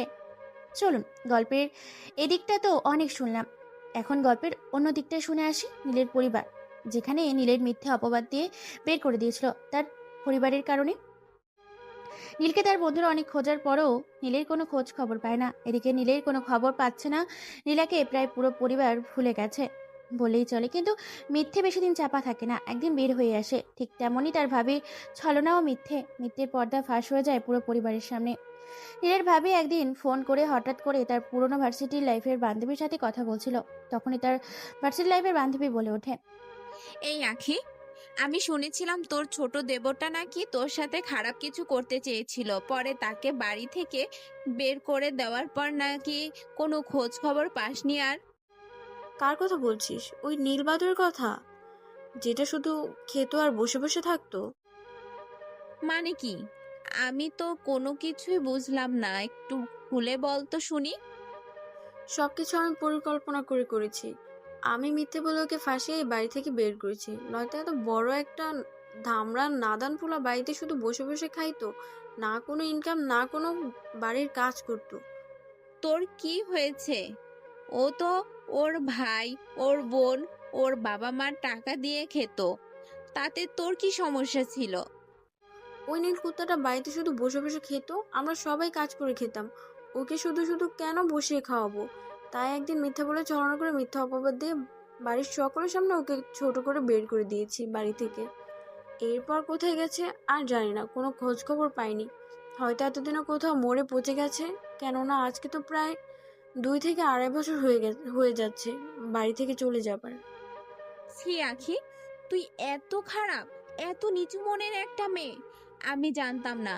আজ থেকে তোর সাথে আমার সব সম্পর্ক শেষ। হ্যাঁ হ্যাঁ ঠিক আছে, যা যা, তোর সাথে যে আমাকে কথা বলতেই হবে তা তো আর নয়।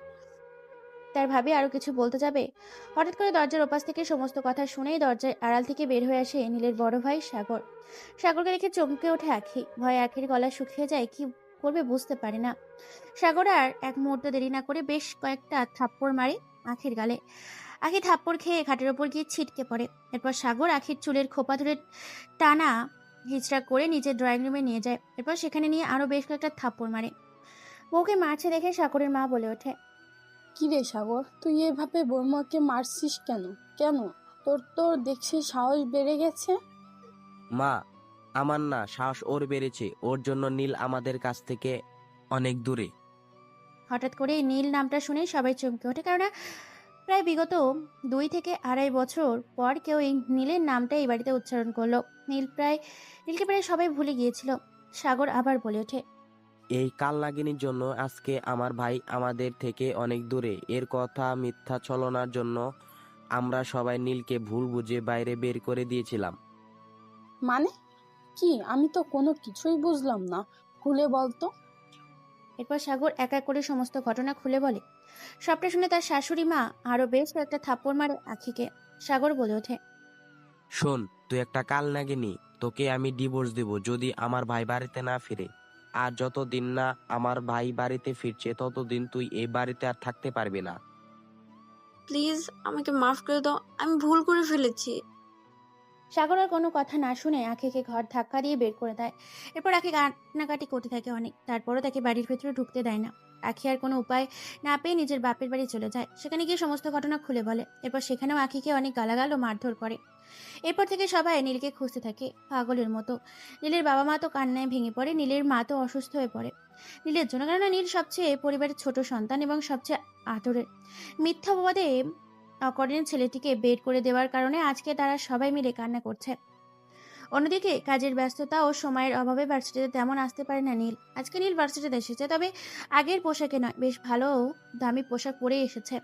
আগের থেকে স্মার্ট হয়ে এসেছে, তাই চিনতে পারে না সবাই। অবাক হয়েছে নীলা, নীলকে দেখে বলে ওঠে, কি রে খ্যাত, আজকে এত স্মার্ট হয়ে এসেছিস? তা কোনো শোরুম থেকে বা শপিং মল থেকে এই পোশাকগুলো চুরি করে এনেছিস নাকি? তোকে আজকে সুযোগ পেয়েছি, সেদিনের পর থেকে তোকে খুঁজে বেড়াচ্ছি, কিন্তু পাচ্ছিলাম না। চুরি করা আমাদের স্বভাব নয় বা কারো হক মেরে দেওয়া। এসব বড়লোক বাবার দোলালি মেয়েদের কাজ, যারা অন্যের খাবার খেয়ে টাকা না দিয়ে সেখান থেকে চলে আসে পালিয়ে। দেখ, তুই কিন্তু আমার সাথে তর্কে গিয়ে ভালো করছিস না। তোর কপালে এমনিতেই দুঃখ আছে, এরপর যদি আমার সাথে তর্ক করেছিস তাহলে তোর কপালটা শুধু দুঃখ নয়, খারাপে পরিণত হবে। নীল কোনো কথা বলে না, নিজের ক্লাসরুমে চলে যায়। ক্লাসে মাত্র প্রবেশ করেছে, হঠাৎ করে ক্লাসের সামনে কয়েকজন পুলিশ এসে দাঁড়ায়। তাদের মধ্যে থেকে পুলিশ বলে ওঠে, এখানে নীলকে, নীল যদি থেকে থাকো বের হয়ে আসো আর আমাদের সাথে থানায় চলো। আমি নীল। এটা থানায় চল, শ্বশুর বাড়ি গিয়ে ভালো করে আপ্যায়ন করবো তোকে। গেলেই বুঝতে পারবি ডিএজির মেয়ের সাথে বেয়াদবি করার পরিণামটি কি। এই বলে নীলকে আর কোনো কিছু বলার সুযোগ না দিয়ে গাড়িতে করে থানার উদ্দেশ্যে নিয়ে যায়। থানার ভেতর নিয়ে গিয়ে থানার হেড অফিসার একটা ফাইল পড়ছিল, যার কারণে মুখ দেখা যায় না। কনস্টেবল গিয়ে বলে ওঠে, স্যার, এই সেই ছেলে যে আপনার মেয়েকে বিরক্ত করত। কথাটা শুনে অবাক হয়ে যায় লোকটি। তারপর লোকটি ফাইলটা রেখে সামনে তাকাতেই অবাক হয়ে যায় দুজনকে দেখে। নীল তো ওই পুলিশ অফিসারকে একে অপরকে দেখে বিস্মিত, কেননা তারা আগে থেকেই একে অপরকে চিনত। পুলিশ অফিসারটি বলে ওঠে, আরে নীল, তুমি তুমি এখানে কি করছো? আর এর নামেই আপনার মেয়ে মামলা করছে থানায় এসে। তাই নাকি? তুমি এখান থেকে যাও, আমি দেখছি ব্যাপারটা। নীল, এসব কি শুনছি আমি তোমার ব্যাপারে? আমি তো ভাবতাম তুমি এমন না। স্যার, আমরা মধ্যবিত্ত ফ্যামিলি থেকে বিলং করা ছেলে। দুবেলা দুমুঠো খেতে গেলে আমাদের কঠোর পরিশ্রম করতে হয়। আর আপনার মেয়ে কি না আমাদের মতো গরিব ছেলে মানুষদের উপরে অত্যাচার করে? এরপর নীল সমস্ত ঘটনা খুলে বলে ডিআইজিকে। ডিআইজি শব্দ শুনে বেশ লজ্জিত হয় পুলিশ অফিসার, বলে ওঠে, সরি বাবা, আসলে আমি তোমাকে ভুল বুঝেছিলাম। সত্যি আমার মেয়েটাকে একটু বেশি আদর ও ভালোবাসা দিয়ে বড় করেছি তো, তাই সে এমন হয়ে গেছে। বাই দ্য ওয়ে, তুমি কি করছো এখন? তোমাকে পুলিশের চাকরি দিতে চাইলাম, তুমি বললে করবা না, এখন কি করো? সত্যি কথা বলতে তেমন কিছু করি না স্যার। ছোট্ট একটা ট্রাক আছে। এর পাশাপাশি মোবাইল সার্ভিসিংয়ের কাজ শেখার পর নিজে একটা মোবাইল কোম্পানি দিয়েছি। যে কোম্পানিটা নতুন, ফোন প্রায় কয়েক হাজার মার্কেটে তুলতে চলেছি। ভাবছি আজকে সন্ধ্যায় একটা রেস্টুরেন্ট উদ্বোধন করব। ও মাই গড, সত্যি তুমি করে দেখিয়েছো। তোমার কথার সাথে তোমার কাজের মিল আছে। চাকরি নয় বরং ব্যবসা করে তুমি নিজেকে প্রতিষ্ঠিত করছো। অবশ্যই তুমি সাকসেস হবে। তোমার কোম্পানি আর রেস্টুরেন্টের নাম? শুধু একটা কোম্পানি, এবং কোম্পানিটা এখনো ছোট। কোম্পানির নাম হচ্ছে আপনার নীল গ্রুপ অফ ইন্ডাস্ট্রিজ। রেস্টুরেন্টের নাম হচ্ছে ইটালিয়ান 5 স্টার রেস্টুরেন্ট। আপনার দাওয়াত থাকলো। আজকে রেস্টুরেন্টে উদ্বোধন করব, আপনি অবশ্যই আসবেন। এরপর নীল আর কোনো কথা না বলে থানা থেকে বেরিয়ে যায় নিজের গন্তব্যের উদ্দেশ্যে। ভার্সিটিতে সোজা নিজের বাড়িতে চলে যায়। হ্যাঁ, নীল এখন আর বস্তিতে থাকে না, এখন শহরে নিজের একটা ছোট্ট বাড়িতে থাকে, যেখানে নীল নিজে একটা বাড়ি ভাড়া নিয়েছে। সময় করে এতিমখানা ছেলে মেয়েদের সময় দেয়, এর পাশাপাশি নিজের কাজেও মন দেয়। আগে বাদাম বিক্রি করতে, এখন বাদাম বিক্রি করে না, নিজের কোম্পানির হাল ধরেছে সে। নীল তো রেস্টুরেন্টটা উদ্বোধন করে দেখতে দেখতে 1 সপ্তাহ কেটে যায়। নীল সহ তার কিছু বন্ধু রেস্টুরেন্টে এসেছে, নীল সেখানেই ছিল। নীল এখন কোটিপতি বিজনেসম্যান, টাকা পয়সা, ধন সম্পদ, গাড়ি বাড়ি অনেক কিছুই মালিক। কোম্পানিটা আগের থেকে অনেক বড় হয়ে গেছে। এখন শুধু তার একটা কোম্পানি নয়, প্রায় 64টি জেলার মধ্যে প্রায় 35টি জেলায় তার কোম্পানি আছে, বিভিন্ন জায়গায় রেস্টুরেন্ট আছে। নীলা খাবার অর্ডার দেয়, ওয়েটার খাবার নিয়ে আসে। এমন সময় নীলা ও তার বন্ধুরা গায়ে ভুলবশত পানির গ্লাস পড়ে যায়। এটা দেখে সেখানকার একটা ছেলে পরপর বেশ কয়েকটা থাপ্পড় মারে ওয়েটারকে। এই দৃশ্য দূর থেকে দাঁড়িয়ে দেখছিল নীল। নীল খুব সাধারণ পোশাক পরে রেস্টুরেন্টে এসেছিল। কেউ জানতো না যে নীল হচ্ছে রেস্টুরেন্টের মালিক। নীল সেখানে এসে দাঁড়ায়, এরপর বলে ওঠে, আপনি ওকে থাপ্পড় মারলেন কেন? কি রে ফকিন্নি খ্যাত কোথাকার, তুই এত বড় রেস্টুরেন্টে ঢোকার সাহস পেলি কোথা থেকে? আর ওকে কেন থাপ্পড় মেরেছে সেটা তোকে বলতে যাব কেন? ম্যাডাম, আমি জিজ্ঞেস করেছি ওকে থাপ্পড় মারার কারণটা কি। বাড়তি কথা আমি পছন্দ করি না। খোকে তো শুধু থাপ্পড় মেরেছি, আমি হলে তো জুতা দিয়ে মারতাম। ও সাহস হয় কি করে আমাদের এত দামি পোশাকে পানি ফেলার? এ কথা শুনে পরপর বেশ কয়েকটা থাপ্পড় মারে নীল সেই ছেলেটার গালে। থাপ্পড় খেয়ে হতবাক হয়ে যায়। এরপর নীল বলে ওঠে, গেট আউট। তোর সাহস হয় কি করে আমাদের গায়ে হাত দেওয়ার? তোকে যদি শেষ না করে দিয়েছি, আমার নাম নীলা না। তোরা এখান থেকে বের হবি নাকি ঘাট ধাক্কা দিয়ে বের করব? এই রেস্টুরেন্টের মালিক সহ ম্যানেজারকে দেখে নিব। এরপর ওখান থেকে বেরিয়ে পড়ে তারা সবাই। নীল বলে ওঠে, আমার এমন কোনো কাস্টমারের প্রয়োজন নেই যে কাস্টমারগুলো আমার স্টাফের উপর হাত তোলে। ম্যানেজার, তোমাকে সতর্ক করলাম, আমার কোনো স্টাফদের যদি অসম্মান হয়েছে তোমার চাকরি থাকবে না। নীলের এরকম ভালো ব্যবহার দেখে সবাই অবাক হয়ে যায়। সবাই নীলের জন্য হাততালি দেয়। পরিবারের সবাই নীলকে খুঁজতে থাকে। নীলের কোনো খোঁজ খবর পায় না। নীল আজকে কোটি কোটি টাকার মালিক, গাড়ি বাড়ি ধন সম্পদ, অনেক সম্পদের মালিক সে। নীলের নাম, সুনাম, সম্মান, খ্যাতি ছড়িয়ে পড়ে। বিভিন্ন টেলিভিশন এবং সংবাদ খবরে কাগজে নীলকে নিয়ে সমালোচনা। কেননা নীল 0 থেকে 100 পরিণত হয়েছে, 0 থেকে হিরো হয়েছে। তাই সে সকল বেকার ছেলে মেয়ের এক উদাহরণ হয়ে দাঁড়িয়েছে। দেখে নীলা যে ছেলেটাকে ভালোবাসতো, সে ছেলেটা বিয়ে করার সিদ্ধান্ত নেয়। বাবা মায়ের একমাত্র সন্তান নীলা। এই জন্য নীলার বাবা ডিআইজি সাহেব মেয়ের কথায় রাজি হয়ে যায়। ধুমধাম করে বিয়ের আয়োজন করেছে নীলার বাবা। নীলার এখনো অহংকার কমেনি। নীলার বিয়েতে দেশের সবচেয়ে বড় ম্যানদের দাওয়াত করেছেন ডিআইজি সাহেব, মানে নীলকে দাওয়াত করেছেন। বিয়েতে অনেক ধুমধাম বিয়েতে অনেক মানুষ, ধুমধাম করে বিয়ের আয়োজন করা হয়েছে। নীল রওনা হয়েছে বিয়ে বাড়ির উদ্দেশ্যে। নীলের সামনে পেছনে প্রায় 30টি গাড়ি, যেখানে প্রত্যেকটা গাড়িতে নীলের 4টা করে সিকিউরিটি গার্ড আছে। নীল একটা লাল রঙের BMW করে রওনা দিয়েছে বিয়ে বাড়ির উদ্দেশ্যে। রাস্তা দিয়ে নীল যাচ্ছে, সবাই সেদিকে হা করে তাকিয়ে আছে। বিয়ে বাড়ির গেটের সামনে এসে এক এক করে থামে গাড়িগুলো। বডিগার্ডগুলো দৌড়ে গিয়ে নীলের গাড়ির দরজা খুলে দেয়। মুহূর্তের মধ্যেই বিয়ে বাড়ি ছড়িয়ে পড়ে দেশের সবচেয়ে বড় বিজনেসম্যান নীল চৌধুরী। বিয়ে বাড়িতে এসেছে খবরটা শুনে সবাই সেদিকে। নীল চৌধুরীকে দেখতে ভেঙে যায় হিরোদের স্টাইলে। গাড়ির ভেতর থেকে সর্বপ্রথম এক পা বের করে, এরপর এক হাত, বাকি অংশ সবশেষে নিজের মুখটা বের করে। নীলের পরনে আছে কালো রঙের কোট, সাদা রঙের টি-শার্ট, চোখে রঙিন সানগ্লাস, পায়ে কালো কেটস এবং দামি কালো প্যান্ট, মুখে চাপ দাড়ি। মুখের সৌন্দর্য মায়া অসম্ভব সুন্দর, উজ্জ্বল ফর্সা গায়ের রং, কেউ চিনতে পারবে না নীলকে। নীল এবার পরনে থাকা সানগ্লাসটা ফেলে খোলার সাথে সাথে নীলকে দেখে সবাই চমকে যায়।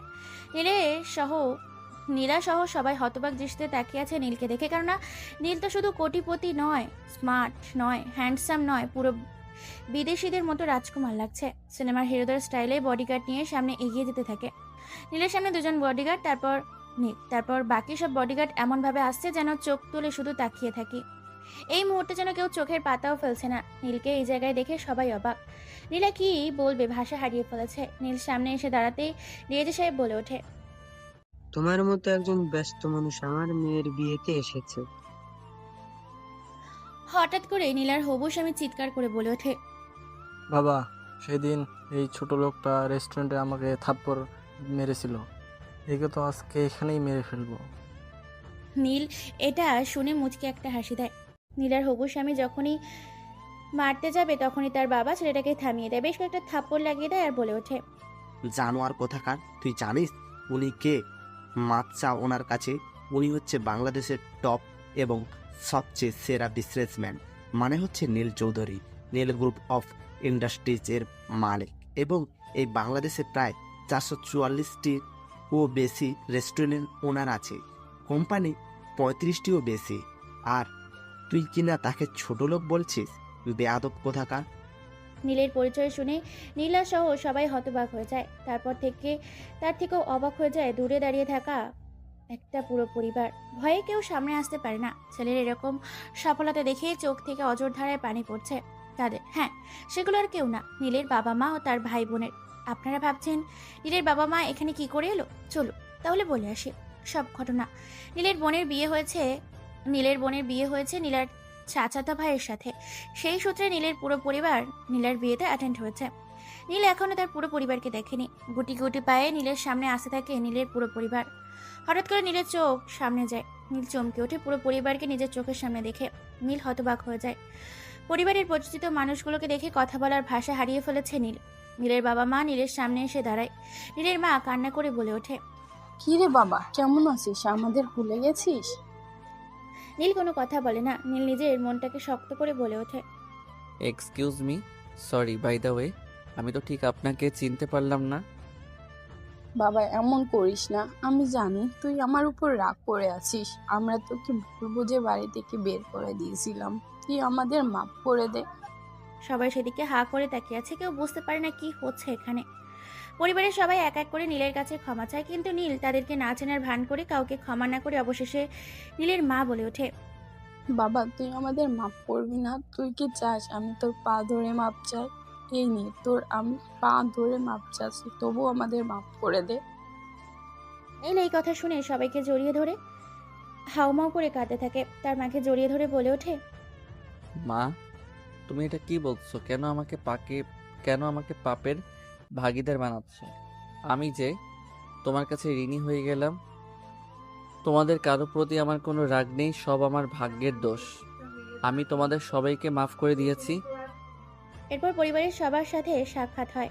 হাউমাউ করে পুরো পরিবার কাছে নীল সবাইকে মাফ করে দেয়। এরপর নীল বলে ওঠে, স্যার, আপনার যদি কোনো আপত্তি না থাকে আমি এই মুহূর্তে নীলাকে বিয়ে করতে চাই। নীলের কথা মতো কেউ আর বাধা দেয় না। নীলা ভয়ে কোনো কথা বলে না, চুপচাপ বিয়ে করে নেয়। পুরো বিয়ে বাড়ি থমথমে নিস্তব্ধ ও শুনশানে পরিণত হয়। বিয়ের পর্ব শেষ। নীলাকে নিয়ে রওনা দেয় পুরো পরিবারকে নিয়ে নীল তার নিজের বাড়ির উদ্দেশ্যে। বাসর ঘরে ঢুকে নীল বলে ওঠে, শোনো, আমার বাবা মা, আমার পুরো পরিবার এই বাড়িতে এসেছে। তাদের কোনো অসম্মান হলে তোকে আস্ত রাখবো না। তুই তো আমার সব পরিচয় জেনে গেছিস। এতক্ষণে এটাও বুঝে গেছিস যে তুই আমার পায়ের নখের যোগ্য নোস। তাই আমার মুখে মুখে তর্ক করার আগে নিজের অস্তিত্বের কথা ভেবে নিবি। এখন তোর সাথে যেটা করব, এই কাজে বাধা দিলে এর পরিণাম আরও ভয়াবহ হবে। নীল আর ভয়ে কোনো কথা বলে না। এরপর নীল নিজের মতো করে তার বাসর রাতের চাহিদা মিটিয়ে নেয়। নীলা তার অর্ধউলঙ্গ রক্তাক্ত শরীর নিয়ে খাটের উপর শুয়ে থাকে। দেখতে দেখতে সকাল হয়ে যায়। নীলা আগের মতো অহংকার করতে পারে না, ভয়ে কোনো কথা বলতে পারে না, চুপচাপ সব কথা শুনে।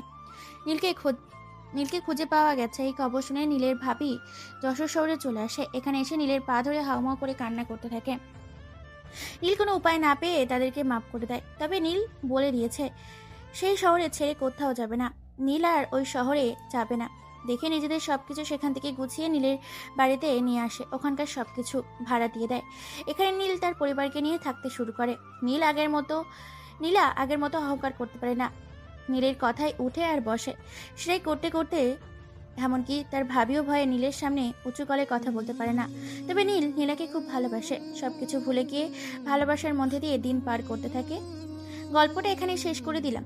ভালো লাগলে লাইক, কমেন্ট, শেয়ার করে আমাদের চ্যানেলটিকে সাবস্ক্রাইব করে পাশে থাকবেন। ধন্যবাদ সবাইকে।